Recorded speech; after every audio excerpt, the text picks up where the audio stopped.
أعوذ بالله من الشيطان الرجيم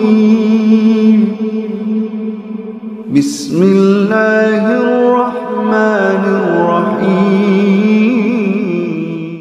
السلام عليكم ورحمة الله وبركاته. الحمد لله والصلاة والسلام على رسول الله وعلى آله وصحبه ومواله ولا حول ولا قوة إلا بالله وبعد. Alhamdulillah, di pagi hari ini kita akan membahas sedikit tentang tafsir daripada surah Al-Fil, yang di dalamnya tentu ada kisah yang menarik, kisah Ashab Al-Fil, kisah tentang pasukan gajah. Ma'asyiral muslimin yang dimuliakan Allah Subhanahu wa taala, ikhwan akhwat yang dimuliakan Allah Azza wa Jal. Awal kisah ini berasal dari sebuah negeri di Yaman namanya Najran. Di Yaman ada satu negeri namanya Najran. Najran ini mayoritas manusianya beragama Nasrani kala itu. Najran mayoritas agamanya kala itu adalah Nasrani. Tetapi tentu Nasrani yang masih berpegang dengan agama Isa ibnu Maryam, bukan Nasrani yang sudah menuhankan Isa, mengatakan Isa anak Tuhan, Isa satu di antara tiga Tuhan, atau Isa adalah Tuhan itu sendiri. Bukan itu. Tapi Nasrani yang masih mentauhidkan Allah Subhanahu wa ta'ala. Masalahnya di Najran itu dipimpin oleh seorang raja, rajanya pula Yahudi, namanya Dzu Nuwas. Dzu Nuwas namanya. Karena Malikul Arab, raja-raja Arab itu biasanya, terutama Raja Yaman, itu selalu namanya dimulai dengan kalimat Dzu. Seperti Dzulqarnain dari Yaman. Dzu Nuwas itu Raja Najran. Lah Dzu Nuwas ini agamanya Yahudi, tetapi masyarakat Najran itu mayoritas Nasrani.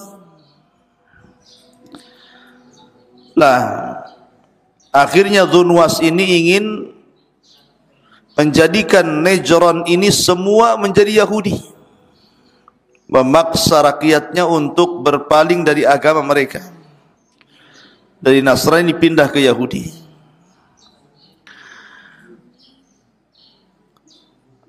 Lah sebagaimana raja-raja di zaman dahulu seperti Namrud ataupun Fir'aun, maka Dzu Nuwas pun mengaku Tuhan.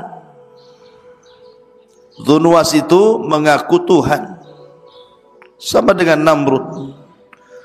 Dan juga Fir'aun yang mengatakan ana rabbukumul a'la. Lah Dzu Nuwas ini ngaku dirinya adalah Tuhan yang harus disembah oleh kaumnya. Untuk supaya meyakinkan bahwa dirinya adalah Tuhan, Dzu Nuwas ini punya tukang sihir. Tukang sihir inilah yang kemudian membuat keajaiban-keajaiban, seolah-olah keajaiban itu datang dari Dzu Nuwas, sehingga masyarakatnya merasa ketakutan dan menganggap Dzu Nuwas adalah Tuhan. Jadi Dzunwas itu punya tukang sihir, dan tukang sihirnya itu selalu membuat keanehan, khususnya untuk Dzunwas, dan supaya masyarakatnya melihat bahwa dia adalah seorang Tuhan, padahal datang dari sihirnya tukang sihir Dzunwas. Lah kata tukang sihirnya Dzunwas sudah tua, akhirnya dia ngomong sama Dzunwas untuk dicarikan anak muda, biar saya bisa belajar dan mengajarkan sihir kepada anak muda itu. Kalau aku mati, dia penerusnya. Maka oleh Dzunwas dicarikan anak muda yang cerdas, kemudian belajar kepada tukang sihir itu. Masalahnya, perjalanan dari rumah anak muda ke tukang sihir itu melewati sebuah gereja. Karena di zaman itu agamanya Nasrani mayoritas. Dia penasaran, masuk dia ke gereja. Rupanya berjumpa dengan sang rahib. Belajarlah anak muda ini kepada sang rahib, tetapi di satu sisi dia datang ke tukang sihir dan belajar sihir. Jadi dua pelajaran dia belajar. Pertama, belajar tauhid kepada seorang rahib yang ada di gereja itu. Yang kedua, belajar kesyirikan kepada tukang sihir. Itu ilmu yang berseberangan tuh, satu tauhid, satu syirik pula. Satu sihir, satu tentang tauhid. Sampai intinya ketika meninggal tukang sihir itu, kemudian ilmunya sudah diberikan kepada anak muda itu, maka anak muda itu justru tidak membantu raja, karena dia justru cenderung kepada ajaran sang rahib dibandingkan tukang sihir. Akhirnya dia pun berkelana tidak mau melindungi raja dengan sihirnya, karena dia yakin bahwa itu tidak benar dan yang benar ajaran sang pendeta. Dan dia pun menjadi tukang obat, menjadi pengobat, dan banyak disembuhkan dan mampu menyembuhkan berbagai macam penyakit. Sampai akhirnya ada menterinya raja, Dzunwas itu buta. Bisa disembuhkan pula sama dia penyakit buta itu. Tetapi walaupun dia sebagai penyembuh seperti itu, tetapi itu sarana dakwah bagi dia. Jadi sambil mengobati orang, sambil berdakwah mengajak kepada tauhid. Dan banyak orang yang beriman dengan anak muda ini. Jadi banyak orang yang beriman kepada Allah, mentauhidkan Allah gara-gara anak muda ini. Karena dalam setiap pengobatannya dia mensyaratkan untuk beriman dulu kepada Allah, baru diobati gitu ya. Termasuk Perdana Menteri Dzunwas ini yang buta kemudian melek tadi, dia pun akhirnya beriman dengan Allah gara-gara anak muda itu. Lah ketika berjumpa dengan Dzunwas, kaget loh. Kamu kemarin buta, kenapa sekarang sudah melihat? Siapa yang menyembuhkan? Maka menteri ini tidak mengatakan anak muda itu, tetapi mengatakan Allah yang menyembuhkanku. Marah Dzunwas. Gimana dia ngaku Tuhan, tiba-tiba kemudian di sampingnya ngomong yang menyembuhkannya Allah. Berarti ada Tuhan selain dia, kan begitu? Maka disiksanya orang ini, dipaksa siapa yang menyembuhkannya. Rupanya ditangkap pula anak muda itu. Terakhir anak muda itu ngaku siapa yang mengajarkannya sang rahib, ditangkap juga sang rahib. Tiga-tiganya ditangkap, masuk ke dalam sel. Kemudian sang raja pun menyiksa tiga-tiganya ini, suruh murtad dan mengakui ketuhanannya, tetapi tiga-tiganya tetap istiqomah. Pertama dipanggilnya menterinya itu, karena tidak mau kufur, akhirnya digergaji dari atas kepala sampai kaki, terbelah jadi dua. Dari sini digergajinya sampai belah jadi dua, mati-matilah digergaji ya. Kemudian gurunya sang anak muda itu dipanggil lagi sang rahib. Suruh murtad enggak mau, digergaji lagi, mati. Anak muda ini ketika mau digergaji, sang raja enggak mau. Saya mau membuat perhitungan dengan anak muda ini gara-gara dia gaduh semuanya. Akhirnya dia mengutus prajuritnya, bawa anak muda ini, lempar di atas gunung. Akhirnya dibawalah oleh prajurit anak muda ini ke atas gunung. Anak muda ini berdoa kepada Allah agar Allah melindungi dia. Dan Allah kabulkan. Sampai di atas gunung, tiba-tiba gunung itu menggema, gempa besar. Para prajuritnya pada jatuh mati. Gara-gara gempa itu, prajurit yang mengangkat dia ke atas gunung mati semua. Kecuali anak muda itu masih hidup. Dia turun. Kaget sang raja melihat dia masih hidup. Ditangkap lagi anak muda itu. Kata sang raja, bawa dia ke tengah lautan, lempar di tengah lautan. Ketika di tengah lautan, anak muda ini berdoa lagi kepada Allah. Tiba-tiba datang ombak menghampas seluruh kapal prajurit raja. Akhirnya karam, mati semua. Anak muda ini masih hidup, tak mati-mati. Ya. Sang raja dengar anak muda itu masih hidup, marah lagi, tangkap anak muda itu. Jadi asik ditangkap, mau dibunuh, tidak bisa-bisa, tidak bisa mati anak muda ini. Sampai suatu ketika anak muda ini karena sudah tahu dia tidak mungkin lolos, kemanapun dia pergi pasti ditangkap dan akan ada upaya pembunuhan. Dia ingin kematiannya husnul khotimah. Akhirnya dia pun mengatakan kepada sang raja, raja, Dzunwas, kamu tidak akan bisa membunuhku kecuali ikuti saranku. Kumpulkan manusia di lapangan, buatkan aku tiang gantungan, salib aku di tiang itu. Aku akan berikan satu anak panah kepadamu. Dengan anak panah itu, kau lemparkan anak panah itu, arahkan ke pelipis mataku. Tetapi sebelum kau lepaskan anak panah itu, kau harus mengucapkan Bismillahi Rabbil Ghulam. Bismillahi Rabbil Ghulam. Sepakat raja. Senang dia, oh begini cara membunuhmu ya. Baik katanya. Dikumpulkan orang-orang Najran. Sampai-sampai Ibnu Katsir rahimahullah ta'ala menyebutkan jumlahnya itu sampai 20.000 lebih manusia yang ada di Najran dikumpulkan. 20.000 lebih hadir di lapangan itu. Kemudian raja pun membuat tiang gantungan, disaliblah anak muda itu di situ.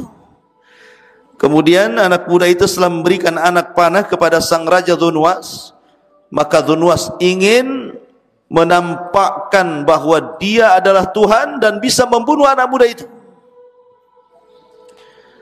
Ditariknya anak panah dari busurnya, kemudian dia mulai membaca Bismillahi Rabbil Ghulam.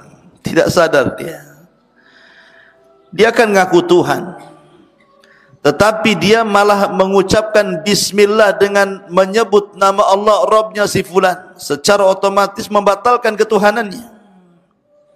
Ya. Dia kan Tuhan, harusnya jangan ngomong Bismillah Birabbil Ghulam. Tapi itulah siasat anak muda itu. Ketika dia menyebutkan Bismillahi Rabbil Ghulam, orang-orang mendengar semuanya, melesatlah anak panah itu tepat di pelipis anak muda itu, kemudian meninggal.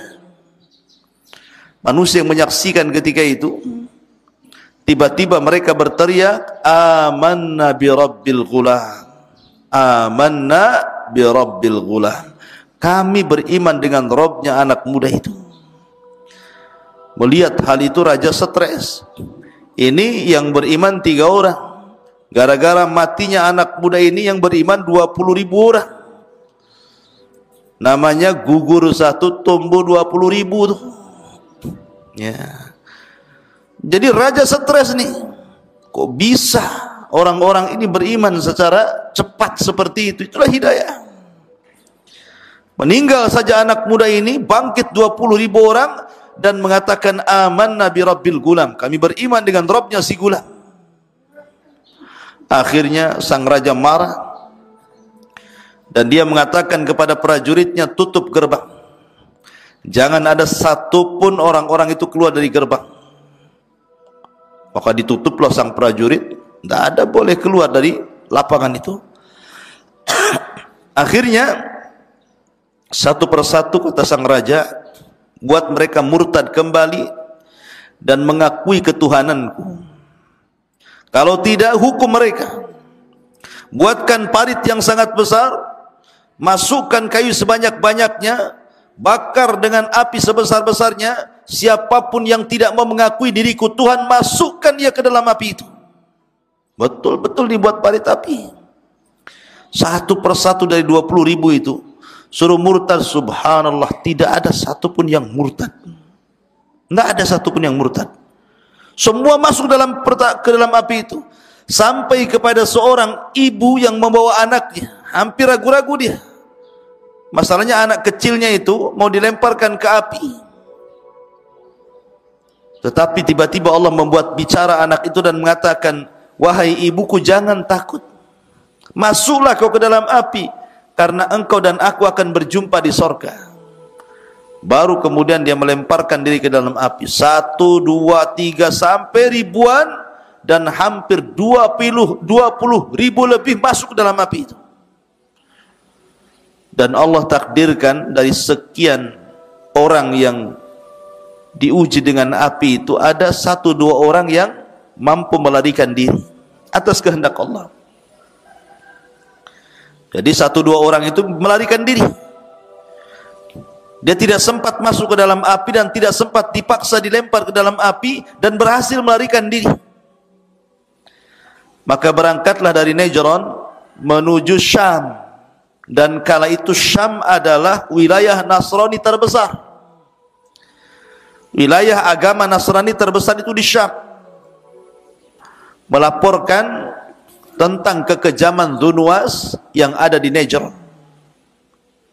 Marahlah Malikus Syam, Raja Syam ini, ketika orang-orang Nasrani Najran disiksa, dibakar hidup-hidup. Maka tentu ada dalam dunia militer itu ada namanya jiwa korsa namanya. Sesama agama kan, kayak kita lah, kalau ada orang Islam dibantai kan kita marah juga gitu ya. Maka orang Syam ini marah gitu. Ditulisnya surat, ditujukan kepada Ethiopia, Raja Habasyah. Karena yang paling dekat dengan Yaman itu Ethiopia. Maka ditulislah surat oleh Raja Syam kepada Raja Ethiopia yang ada di Habasyah, agar menyelesaikan urusan Najran.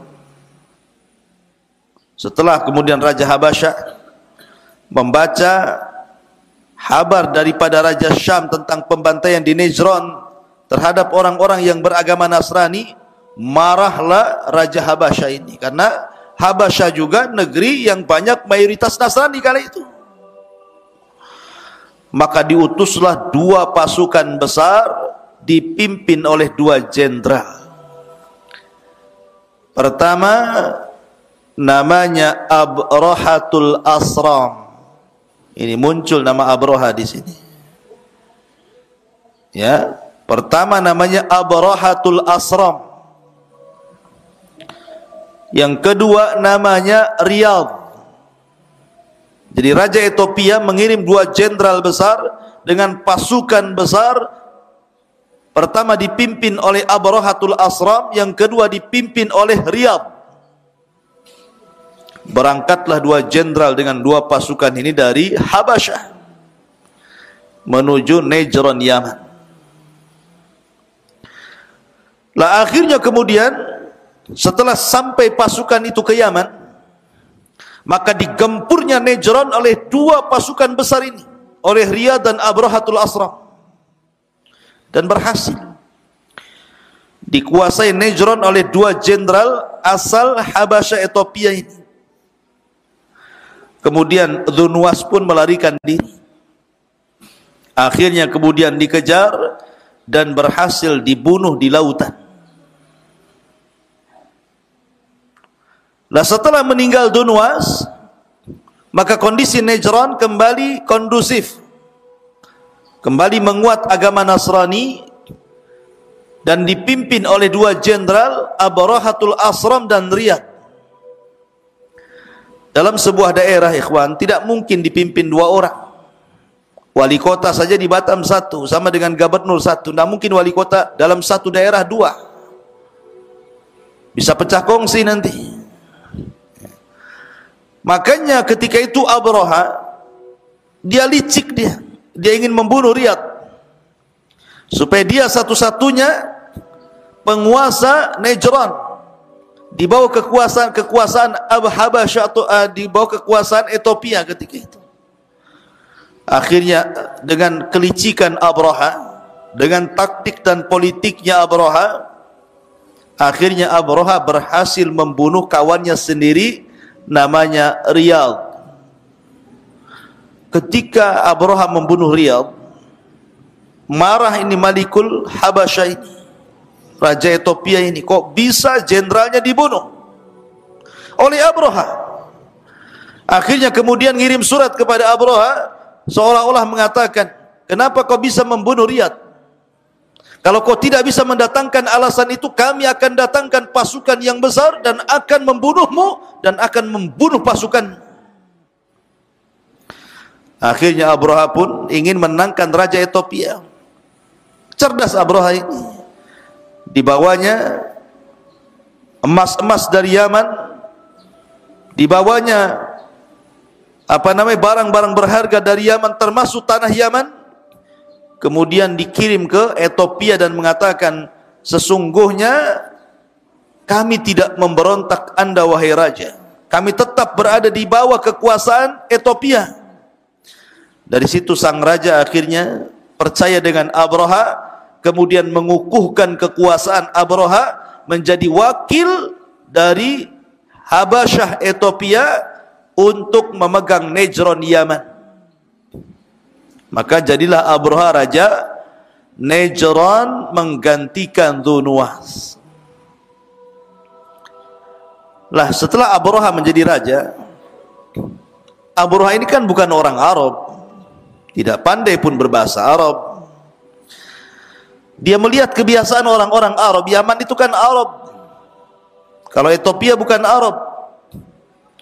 Jadi melihat kebiasaan orang Yaman.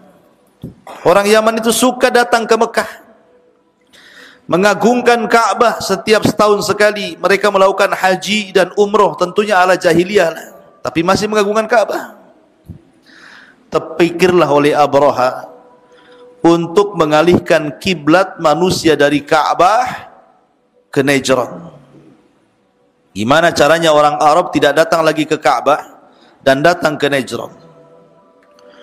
Akhirnya dibuatlah oleh Abraha itu semacam gereja termegah kala itu, tertinggi kala itu, sampai disebut Kullas. Diambil dari kolam suah. Kolam suah itu peci ya, bahasa Arabnya. Saking tingginya disebut Kullas. Tinggi banget gerejanya itu, tinggi sekali, besar, megah, tinggi gitu kan gerejanya. Sampai kalau negak ke atas itu kopiahnya jatuh, saking tingginya itu, lehernya pegel. Setelah kemudian jadi dengan megahnya, dibangun dengan emas, dibangun dengan benda-benda yang sangat mewah gitu ya.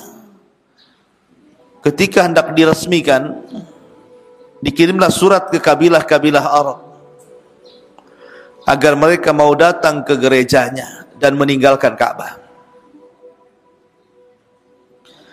Marahlah orang-orang Arab. Gimana gak marah? Gak bisa menggantikan Ka'bah dengan gereja. Siapa yang bisa menggantikan Ka'bah dengan gereja? Tidak ada. Kemarahannya sampai akhirnya seorang laki-laki dari Bani Kinana, seorang anak muda dari Bani Kinana, berjalan kaki dari Mekah menuju Yaman. Kemudian malam-malam masuk ke gereja Abraha, berak pula dia di gereja Abraha. Bukan di toiletnya, di dalam gerejanya. Tetapi kan dia orang musyrik, belum ada Islam ketika itu. Kalau orang Islam tidak boleh ya. Diberakin tuh gereja Abraha. Kurang puas diletakkan surat di situ mengejek Abraha. Bahkan sebagian anak muda yang lain berusaha untuk membakar gereja itu. Bahkan sebagian yang lain berusaha untuk merobohkan gereja itu. Tentu Abraha murka. Bagaimana mungkin orang-orang ini hendak melecehkan dirinya dengan cara menghancurkan gerejanya? Maka dari situ Abraha mencari-cari tahu siapa penyebabnya, apa alasannya. Rupanya penyebabnya adalah karena Ka'bah masih berdiri, masih diagungkan. Kalau Ka'bah tidak dihancurkan, maka akan tetap mereka datang ke Ka'bah mengagungkan Ka'bah, dan percuma mereka tidak mungkin masuk ke gerejanya. Ditambah-tambah orang yang kabilahnya dekat dengan Ka'bah itu pula yang kemudian menghina dirinya dengan cara berak di dalam gereja. Dari situ disiapkan pasukan besar dengan 4 gajah yang ada di depan pasukan itu. Ada yang mengatakan 8 gajah, ada yang mengatakan 4 gajah. Dan gajah yang paling besar namanya Mahmud. Siapa di sini namanya Mahmud? Itu gajahnya Abraha itu. Jadi gajah yang paling besar namanya Mahmud yang ditunggangi Abraha. Maksud hati Abraha membawa gajah itu sebenarnya ingin menggeret Ka'bah dari semua sisi pakai rantai. Jadi di rantai diletakkan di ujung Ka'bah sebelah sini, sebelah sini, sebelah sini, sebelah sini. Kemudian gajahnya suruh pergi, nanti Ka'bah itu akan roboh. Itu maksudnya. Membawa Ka'bah itu untuk menghancurkan Ka'bah. Maka berangkatlah 4 gajah, ada yang mengatakan 8 gajah, kemudian pasukan berkuda, pasukan jalan kaki, pasukan yang sangat besar dari Najran menuju Mekah. Orang Arab itu ketika itu ikhwan, mereka lemah, tidak bisa melawan Abraha. Kekuatan Abraha terlampau kuat. Ada beberapa kabilah berusaha menyerang Abraha tapi tidak berhasil. Percuma, sia-sia. Sampai akhirnya ketika sampai di Taif, orang-orang Taif takut kalau seandainya Abraha menyerang mereka. Akhirnya mereka pun menyerahkan diri dan meminta Abraha untuk tidak menyerang Taif. Disangka mau menghancurkan Lata, patungnya orang Taif. Akhirnya orang Taif mengatakan, ya Abraha, Lata bukan Ka'bah. Kau jangan hancurkan Lata, Tuhan kami di sini, Ka'bah di sana. Nanti kami akan berikan engkau penunjuk jalan sampai di Ka'bah, jalan yang paling cepat, jalan pintas dan pantas. Akhirnya seorang laki-laki namanya Abu Rughal namanya, menjadi penunjuk jalan Abraha. Tapi Allah takdirkan Abu Rughal meninggal dunia di tengah jalan, dan kuburannya sampai hari ini dilempari manusia dengan batu, karena Abu Rughal telah berkhianat. Yang menunjuk jalan Abraha, memberitahu jalan kemana Ka'bah dan Mekah. Maka dia disebut pengkhianat Arab sampai sekarang, Abu Rughal itu. Jadi kalau orang Arab melihat pengkhianat itu disebut Abu Rughal, anta Abu Rughal katanya, kamu ini pengkhianat. Jadi kuburannya dilempari batu, dirajam sampai sekarang kuburannya itu. Udah mati pun masih dilempari batu. Kemudian kalau melempari batu dikatakan pengkhianat kau katanya. Ya, Abu Rughal. Jangan jadi Abu Rughal. Ya. Taib. Akhirnya kemudian ketika Abraha sampai di sebuah Wadin Muhassir, sebuah lembah, Wadin itu Muhassir, tempat nantinya akan ada pengepungan tentara Abraha. Wadin Muhassir ma'ruf bagi orang yang manasik haji Wadin Muhassir itu. Tapi sebelumnya tentara Abraha ini mampir di peternakan orang-orang Arab dan mencuri untanya Abdul Muttalib sebanyak 200 unta. Jadi ketika sampai di Wadin Muhassir, disinilah kemudian Abraha ingin berjumpa dengan Raja Arab, Abdul Muttalib. Datang Abdul Muttalib. Abdul Muttalib ini orangnya punya wibawa, Karena ada orang-orang tertentu itu melihat wajah saja orang dah serem. Ada juga kalau melihat wajahnya langsung segen, wibawa. Ada orang yang melihat wajah orang itu langsung meremehkan. Wajahnya kayak gitu. Jadi Abdul Muttalib itu punya wajah kalau orang lihat itu langsung wibawa gitu. Termasuk Abraha. Abraha kan enggak pernah kenal, enggak pernah berjumpa dengan Abdul Muttalib. Ketika Abdul Muttalib datang, Abraha turun dari gajah. Enggak ngomong dari atas gajah, dia turun, dia hormat kepada Abdul Muttalib. Ngampar di padang pasir. Masalahnya dua orang ini tidak paham bahasanya masing-masing. Abdul Muttalib tidak paham bahasa Abraha, Abraha tidak paham bahasa Abdul Muttalib. Terpaksalah menggunakan dua penerjemah.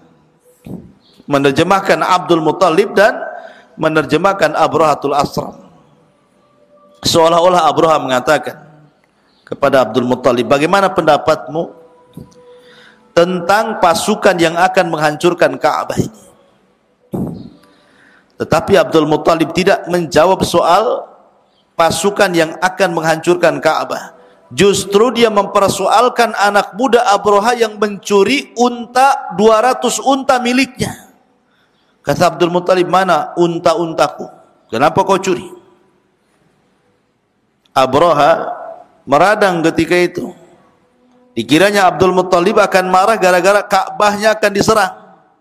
Bukannya cerita Ka'bah, malah cerita unta.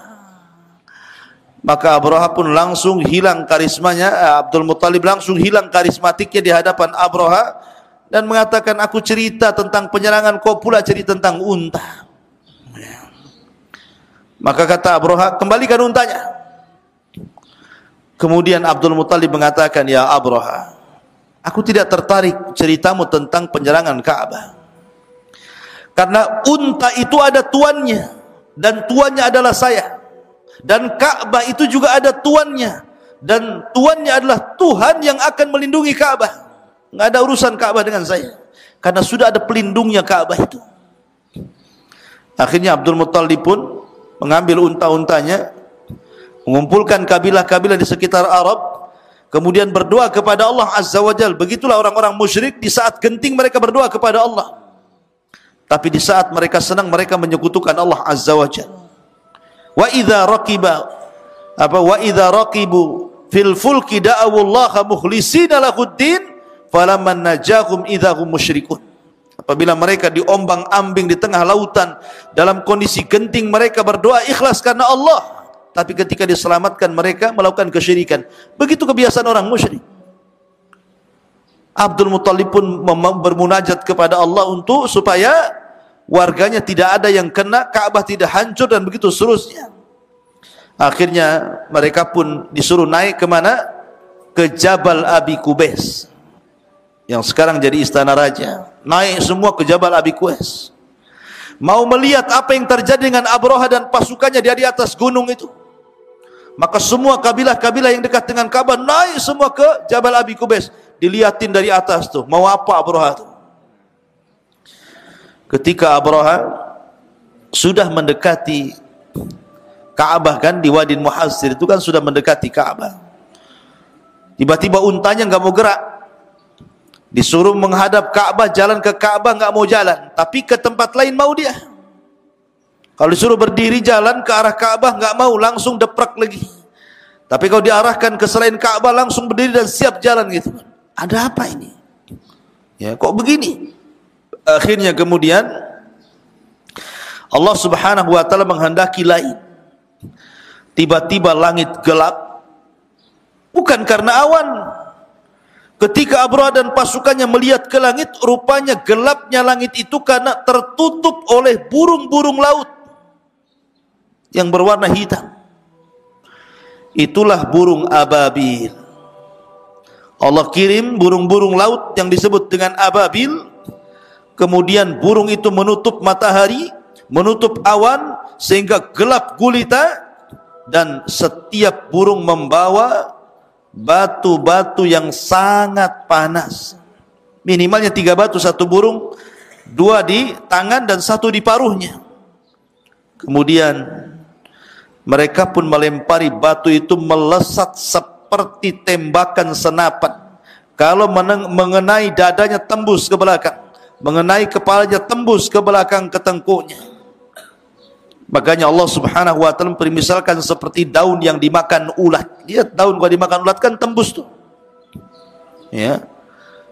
Dari sini Allah Subhanahu wa taala gambarkan dalam Al-Qur'an peristiwa ini diabadikan, yang kemudian Allah Subhanahu wa taala firmankan dan dijadikan surat yang sangat pendek dalam Al-Qur'an dan dibaca sampai kiamat dibangkitkan. Apa suratnya? Suratul Fil, yang antum semua sudah hafal.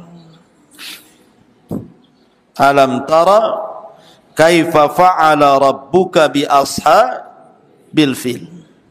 Alam yaj'al kaidahum fi tadlil wa arsala alaihim tayran ababil tarmihim bihijaratin min sijil faja'alahum ka'asfin ma'kul. Tidakkah engkau lihat wahai Muhammad apa yang terjadi, apa yang diperbuat Rabbmu terhadap ashabul fil, pasukan Abrahatul Asram yang membawa pasukan gajah untuk menyerang Ka'bah itu.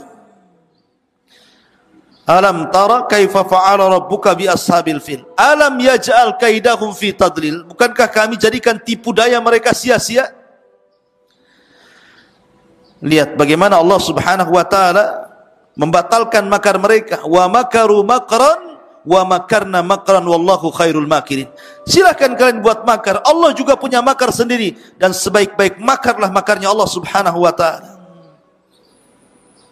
Fi tadlil wa arsala alaihim tayran ababil. Kami utus kepada mereka burung-burung ababil, tarmihim yang melempar mereka dengan batu-batu itu, faja'alahum ka'asfin ma'kul, maka Allah jadikan mereka seperti daun yang dimakan ulat, hancur.